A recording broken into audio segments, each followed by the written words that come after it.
All right, welcome everyone. Okay. Hi. So thank you for being here for the seminar, and we'll get started right away. So today the topic is market research and strategy. Hopefully, if you're interested in launching a business, a nonprofit, a ministry or whatnot, this is relevant to all of those cases. Just keep in mind when we have the conversation today, we're going to be talking in terms of a business, a product, a market, but all of those topics are applicable to a nonprofit, to any type of business type of engagement, because even nonprofits are a type of business.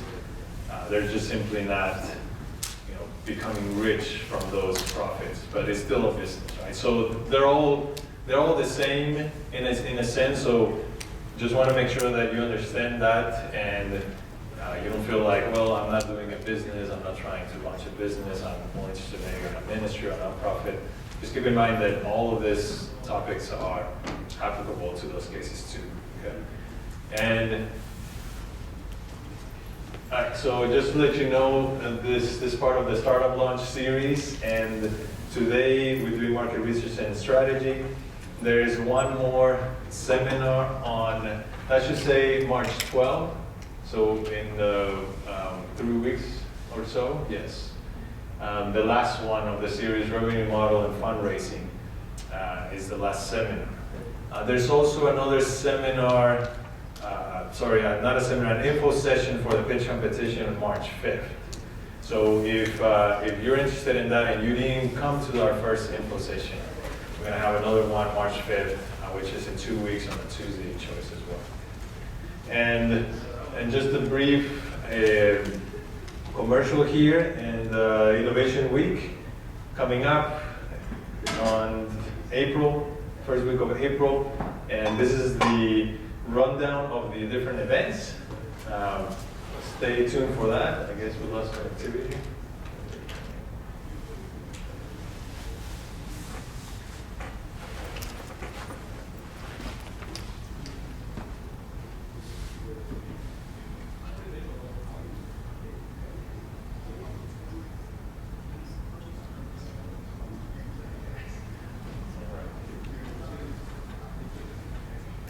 There it is. That's where I was saying. Okay, and our sponsors for our pitch competition. So today we want to talk about how to understand the market.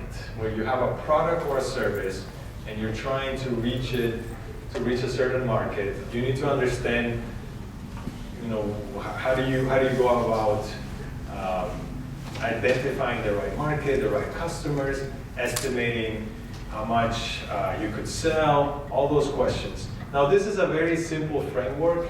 This is not meant to replace a business course or anything of that nature. This is a basic framework where you can get started, right? Because we're talking about startups here. We're not talking about you establishing a corporation with thousands of employees. We're talking about a startup. You're just getting started, and understanding the market forces at a basic level is really all you need. So I'm going to throw out 3 concepts at you: TAM, SAM, and SOM. And we'll define those in detail. So the TAM is the total addressable market. So all of the entire market demand for your product or service, and represents maximum market potential, and it helps estimate potential for growth. That's the total market available for your product or service. Okay, and we'll do an example in a little bit to understand this a little bit better, okay? So TAM is the total market, so you can think of it as that big circle that represents that total market you can capture. SAM, the serviceable addressable market, that is a more specialized or limited market demand for a product or service. So this represents the segment that you're actually trying to target. Okay? And finally, the SOM. The SOM, the serviceable obtainable market, this represents the actual demand that exists for your product or service. All right, so I'm going to distribute these worksheets. So if you can grab one and pass the rest. Here you go. So I want you guys to follow along, and we're going to do an example on the slides, but at the same time, I want you on that worksheet, I want you to do your own thing. Don't copy what I'm putting on the slides. That's not the purpose. The purpose is for you to write down a product, a service, something you're considering, something you're thinking about, for something you want to commercialize, or you thought about selling in the future, or starting a business. So anything related to that. On the first box, it says product or service. Do you have any additional ones? Any extras? Yeah, so on the first line it says name of your product or service. So write down the name of your product or service. It could be a clothing brand you're thinking about creating. It could be an app, right, that you thought about creating. Anything that you want to just entertain, at least for this seminar, in terms of a product or service. Just write it down there on the first box. The second box, it says value of your product. So what is the value of your product? For example, if you're selling a shoe, how much are you selling the shoe for? $50, $100? Right, so just put an estimate. This is very, very rough estimates, okay? So name of your product or service, or description if you want to be a little more descriptive, and number 2, value of your product. Okay, does everyone have something? Let's see if people write it down.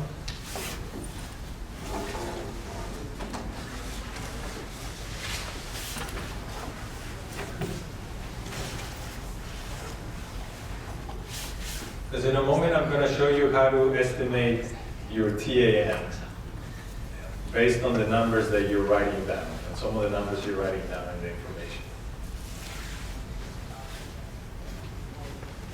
All right, so name of your product, number 2, value of your product, number 3, estimate of people around the world who could buy your product.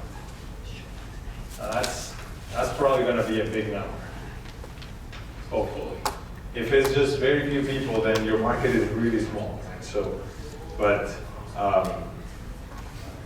at least try to estimate a number of the people around the world who could buy your product. So the total addressable market, TAM, is, you calculate this based on dollars, not on number of customers. So the TAM is number of customers multiplied by the annual value per customer. Okay, so let me give you an example, and you can do this also on your worksheet. On number 4, you can calculate the TAM. So for example, if I have a running shoe product, I have a running shoe, and to calculate the TAM, I'm going to multiply the number of runners in the world, because that's my total addressable market, that's my TAM. Multiply that by the value of the shoe. I'm going to sell this shoe for $100. Okay? So how many runners are around the world multiplied by the value of the product. So how many runners are around the world? I don't really know, but I'm just putting a number here as an example. I'm thinking 1 million people in the world are runners. It's probably more. That seems a little low, but at least it's a conservative estimate. Okay, and then I think I'm going to sell my shoes for $100. So 1 million times $100, that's 10 billion. That's the total addressable market for my product. And does that make sense? You guys following along? Okay, so any questions? No? All right, so on number 4, you're gonna do the same calculation. Multiply the number of customers around the world or in the US that would want to buy your product times the value of your product. Okay? This is here number 4. You guys following along? Anyone wants to share if what they have so far? Tam, do you have something? What do you have? Let's see. All right, service, okay. Value of your product, okay, 5 billion. And multiply that by the value of your product. Okay. You're getting somewhere. Nima, I'm gonna pick on you. Let's see. Basic fashion design, value of your product, $50. More than 1 million people. Multiply 1 million times 50. There you go. Okay? So, seems like those of you who are working through this, you're able to follow along. Okay, so that's the TAM. Then the SAM, the serviceable available market. This is when now you're going to focus on a segment of the population. Why? Because if I try to go and sell shoes to the entire world, that seems like a very, very difficult thing, right? And maybe my shoe is not something that the entire world wants. We live in a society where we live in a moment in time where niche products are more popular than products that are meant for everyone, right? So, special type of shoe, special type of clothing and whatnot. I mean, Donald Trump just released his shoe as well, so very niche. That's very niche. $400, right, for his sneakers, gold sneakers. Very niche, right? Some people will buy them, but he's not going to try to sell that to everyone because most people around the world are not going to pay that much for a sneaker or don't care for gold shoes, right? So the serviceable available market is now going to focus on a segment of the TAM, right? So the segment of that TAM, let's say in this example, I'm going to pick women cross-country runners. So that's a segment of runners. So first I said 100 million people are runners, but I'm going to focus only on a segment of that, women cross-country runners. And I'm going to do the same calculation, but now only for that segment, right? So how many women cross-country runners are around the world? I'm going to estimate 100,000. And I'm going to do the exact calculation, multiply that by $100, which is the cost of the shoe, and that gives me $10 million. And this is on a yearly basis.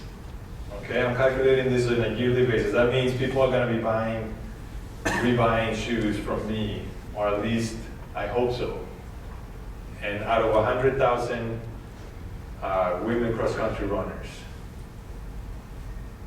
All right, so you're going to do the same. So here on number 5, you're going to put customer segment, just like I did women cross-country runners. You can have a customer segment, right? Who is your customer segment? Is it college students in the U.S.? Is it business owners in a specific country? So who is your customer segment? That's what you're going to put here on number 5. And number 6, it says number of people in that segment. Right? So you're going to estimate how many people are in that segment. Right now, just put a number here because we're just doing this for the sake of you learning this process. When you do this for real, you're actually going to look this up, online, these numbers. But right now, just put an estimate, number of people in that segment. And then for number 7, you're going to multiply it the number of people in that segment times the annual value of your product or service.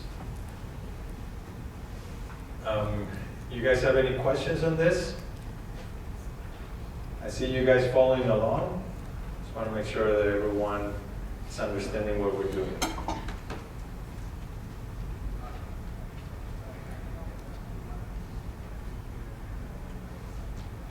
All right, before I move to the SOM, just want to make sure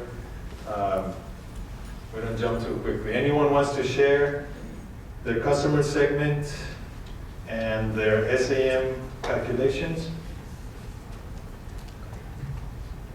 I'll pick on some of you that I see are following along. Right here. What's your name? Okay. And I see you have customer segment, university students. Number of people in that segment, 100. Only 100 university students you're thinking here at Andrews. Okay. And then multiply by the value of your product, 1,000. There you go. Okay, perfect. All right, anyone else? See you got there, calculation coming through. Very good.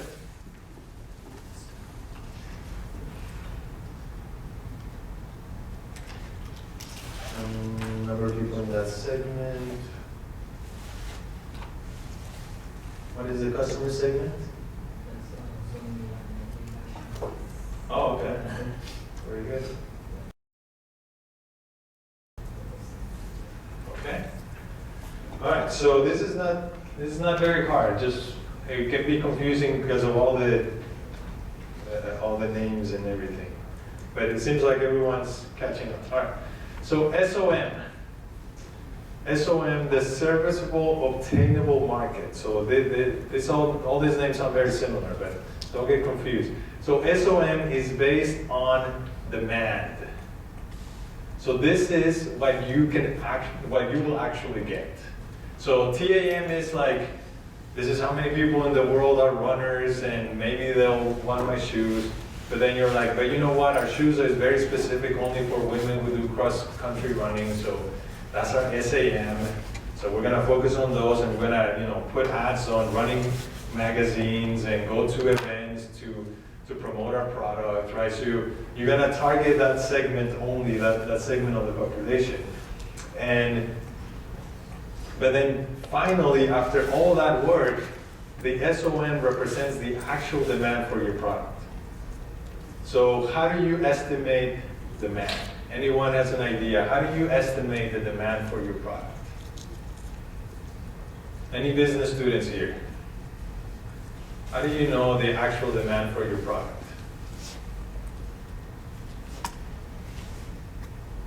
If I had a shoe right here now that I want to sell, how could I find out how many people would want to buy this shoe? How would I do that? You look at shoes that have been sold in the past. You can look at trends, yes. You can go look at trends that shoes have been sold in the past, yes. You like a survey, like with the smudge of the people? You go ask people. You do a survey. You can do some sort of I forget the name. I know what you're talking about. Like you have a circle, and then you ask questions. But the easiest thing is that you just go ask people if they want your product. So that's called customer validation. So you say, I have this shoe. I wonder how many people will want to buy it. What do you do? You go and ask people, especially people from your customer segment. In the case of women cross-country runners, I can go to an event, a cross-country event, and have a booth, and the people are going to come to my booth, or I go and have flyers or whatnot, and I talk to them and say, what do you think of this shoe? Right? So you're going to ask them if they want the shoe or not. Now, there's two questions you want to ask. The first question is, would you buy this? Right? And some people will say yes, some people will say no. And then the second question is, how much will you pay for this? Right? Because that gives you another validation that the pricing strategy that you're using actually makes sense. Right? So if I'm trying to sell this shoe for $100, people will say, yeah, we'll buy it. How much will you pay? $30, right? That's not very, that's not very good. Because now I'm thinking people like it, but they don't think it's worth that much. Right? So I have to reconsider my strategy. Maybe the quality doesn't look great, or maybe the segment of the population I'm trying to target, maybe they're not used to paying high prices. Maybe they're used to paying low prices for their shoes, so they don't want to pay more. Right? So there are many variables here to consider, but you have to go and ask the question. So looking back at the example you're doing, let's assume that I go and ask people, and 2 out of 10 people say yes. And let's go, I ask women cross-country runners and say, yes, I will buy it for $100. I would be willing to buy it for $100. Let's say 20% of people say that. And my previous estimate for my SAM was 10 million. So 20% of 10 million is 2 million. So this 2 million is the actual demand. It's actually based on real demand, right?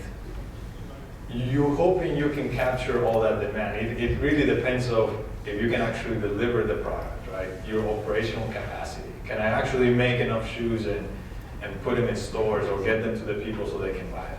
So that's another challenge. But assuming you could, just assume that you are able to do all that, that means that this is how much revenue, how much income revenue I could get every year on a yearly basis, right? Because that demand is actually there. I have the product, I show it to people, they say they were willing to buy it for $100, and if I can get it to them, then that means I can sell $2 million every year. Okay, so on number 8, here you says demand estimate percentage. You can put a percentage there, whatever you think. This is just for the sake of doing this exercise. If you just want to estimate something. And then SOM, you just multiply that percentage by the previous number, the SAM number you got on number 7.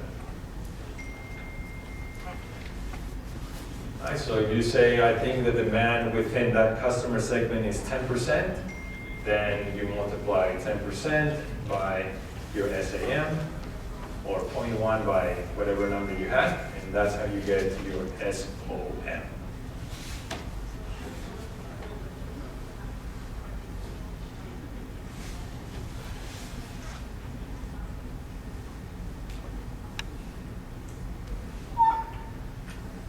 Give you a few seconds here to do some math.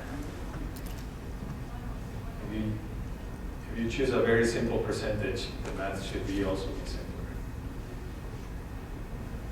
Okay.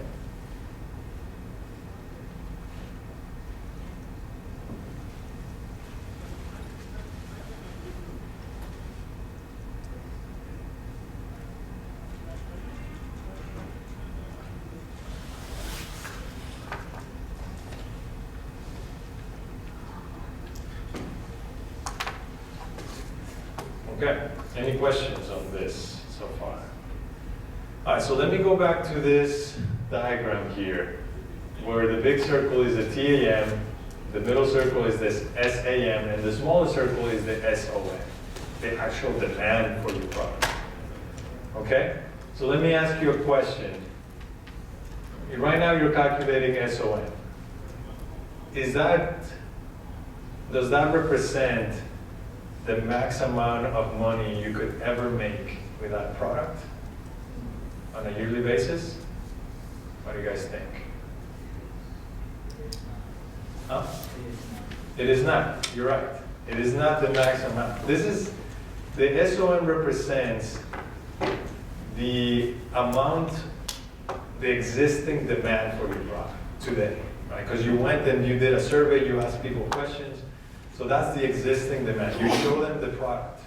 So it's the demand for a specific product you have. How would you increase the demand for your product? How could you increase the demand for your product? Any ideas? let's say 2 out of 10 people say, yeah, I will buy it for $100. How would you increase that percentage? Any ideas? Advertising. Advertising. You do advertising. Maybe they don't know your product very well. They just saw it for the first time and they're like, nah, I'm not really sold. But what if you make them watch a commercial, or maybe they see it all over their social media feed constantly, right? Eventually they may think different. You can influence their decision, right? So advertising is one way to do it. Another way is probably the feedback you receive from your initial customers could go a long way. How many of you look at Amazon ratings before you purchase a product? There you go. So you initially, you were not part of the SOM for that product. You know, you wouldn't buy it, but you see those ratings and you're like, you know what, that looks good. Looks good ratings, maybe I will want to buy it. Or you go on Amazon, you do a search, and you see many products that pretty much do the same thing, and you go look for the ones with higher ratings, and that's the one you buy, right? So initially you were not part of that SOM, but because of customer feedback, they were able to pull you into becoming a customer for them. So quality service, quality product, right? If your current customers are happy, they're gonna give you good ratings, they're gonna recommend to their friends, and that's how you can increase the demand for your product. So in that sense, the SAM, that's the theoretical ceiling for your product, right? We said I could make $10 million a year, but currently only 20% of the people in that segment of the population want my product. So if I do good advertising, if I have a quality product so people will want to buy it, I'm being recommended, good reviews, all those things could help my demand go up. So then instead of the 2 million, I could make 10 million a year, right? So that is how you grow your market, your business, by doing good quality advertising and so on. Another question. Well then, is your SAM all you can ever achieve with that product?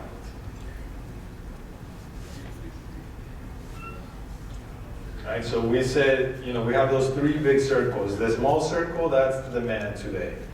The middle circle, that's how much you can grow into with advertising, with good feedback, and so on. And then you have the biggest circles, the big circle, the TAM. In my example, that was all the runners around the world. Could I reach all the runners around the world if my product is a shoe for women cross-country runners? Could I go sell that to other runners around the world? Not really, right? Maybe some will say, yeah, I guess I'll use it, I'll give it a try. But if the shoe is very specialized for that customer segment, then other customers are not going to buy it because it doesn't fit their needs. But I could create other products, right? So I could create another shoe just for regular runners. I could create another shoe for men cross-country runners, right? So I could reach more runners in the world by creating either more products, or sometimes even the same product, you can sort of rebrand it a little bit, and people might still buy it for another purpose, right? But that's more challenging. What a lot of companies do is that they may launch an initial product, right? And it's successful, people love it, a lot of people buy it, and then they realize, you know what? We could make another product and try to reach another customer segment. Can you think of an example of a company that does that? Maybe not only with shoes, but with any type of product. Can you think of a company that launched one product and then from there started creating more product lines to reach more customers? Pretty much every company. So pretty much every company in the world does that. You can think of Tesla, for example. They started with one car, and the initial people who were really into electric cars, they bought it, they liked it, good reviews, and then they launched another type of car, maybe cheaper one, right? So more people can buy it. The people who cannot afford the $50,000 electric vehicle now is $30,000. Now they can afford it. And then they launch another one, and now I don't know how many they have now, but they have several products that are meant for different customers, right? You can think of that. Every car company does that, right? So they have an SUV for the family people. They have a small sedan for, I guess, college students who cannot afford a big car, right? They have all kinds of vehicles to attack different customer segments. And most of those companies, if not all, started with just one product. They started one product, they had success, they reached the max potential within that customer segment. So the only way for them to grow is to create a new product for another customer segment. Okay? So really, when you think of TAM, SAM, and SOM, this defines your market strategy. How does that define it? Because your SOM is going to tell you what you could expect in terms of sales and revenue. If you do your job, you talk to the manufacturer who's producing your product, or if it's a service, you align your company the right way operationally. That's how much you could get in sales per year. So in my example, it was $2 million. So if I'm able to produce all those shoes, get them to the people, and sell it to them, that's how much I could make. So that gives me an estimate. If I need to get an investor, for example, to help me grow this business, if I need to get a loan, that gives me an estimate how much money I could make if I'm able to launch this business successfully, operationally successfully, right? But it gives me an estimate of what to expect. The SAM tells me how much I could grow more if I do my work with advertising, with good customer feedback and reviews, with good customer service. If I do my job, I could grow into that SAM. So again, that gives me another perspective for growth. If I'm thinking $2 million a year, okay, that's a good business, but if I do my job well, I could grow even more. So the SAM tells you what is the potential for your product. And finally, the TAM tells you what is the potential not just for your product, specifically for the customer segment you have, but adding more product lines for your business. If you were to grow your business into more product lines, the TAM gives you that image, that perspective. Okay? Does that make sense? All right. Any questions on this? So in terms of market research and strategy, this is really all you need to know at a basic level. And if you're thinking of launching any type of business, nonprofit, a service, a product, then this is really what you need to know to create your strategy. If you do those calculations, and let's say your SOM says, I don't know, $5,000 a year, you probably don't want to go into that business, right? There's not a lot of potential there. If your SOM says $100,000, that's not bad, right? And let's say the SAM, the potential for growth, is significantly beyond that. Maybe right now there's a low demand for your product, but you could grow that demand. Then you should consider that. As a reference, for example, Notre Dame University, when they, some of the businesses they launched, the startups they launched there on their Idea Center, they only considered startups that have a TAM of $500 million or more. Right? They don't consider anything below that, because they know that the TAM, at 500 million, then you gotta consider a subset of that for your SAM and then even more of a subset for your SOM. So by the time you get to the SOM, you don't want to be too small that it's not worth doing. Right? It's not going to be a sustainable business. Now, how does this apply for nonprofits? A lot of nonprofits have products and services they provide that usually they charge people for those. Neighbor to Neighbor is one example. Right? So there is some sort of business case that they also have to analyze to make sure that they can be sustainable. Right? If they cannot sustain even paying the rent for the building they're in, why would they, how are they going to keep this nonprofit going? So even a nonprofit has to analyze these numbers and figure out if they can keep up. The main difference with a nonprofit is that they also can get donations, right? So that makes it way different in one sense. So they can also get donations as a source of income, right? And by doing so, sometimes they can offset some of the problems they have with their business. So maybe their business is not sustainable, so they have to continually go get donors. When that's the case, it's not a great place to be in, but for nonprofits, they can do that. So it's not against the law or anything like that. All right, so that's all in terms of our seminar for today. If you guys don't have any more questions, if you do, you can always contact us, email and whatnot. But I'll stick around for any other questions here at the end, and let's do this.